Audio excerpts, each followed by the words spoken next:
our views across the world in terms of region and indeed sector views this year have largely been unchanged through much of the year.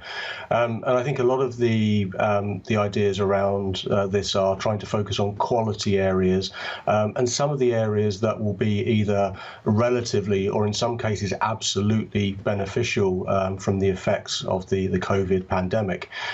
So we've obviously talked already at the top of the hour about the weakness in travel stocks, for example, and the positivity that we still continue to see in the tech sector. Now, if you look at Asia and you look at the US, that market, or those markets rather, are dominated by tech.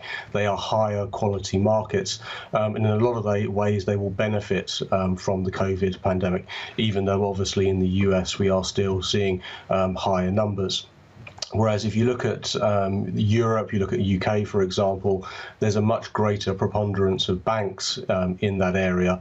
And I think for me, banks are one of the key areas that are going to remain under pressure. So any index that has a large preponderance of banks is going to remain under pressure going forward, I think. There is some positivity in Europe, though. And I think some of the actions of the ECB and the Recovery Fund, for example, I think is going to benefit some of the more cyclical areas in Europe, some of the materials and the industrial areas, but it is much more about being selective within Europe as opposed to piling into the index en masse at the moment.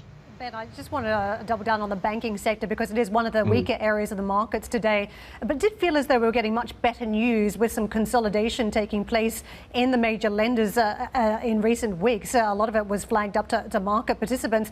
So what do you make of the news flow this morning, the allegations of suspicious activity reports? It gives you the sense that maybe there could be more fines or stricter regulations coming. How do you put that into the mix when you're already quite negative on the banking space?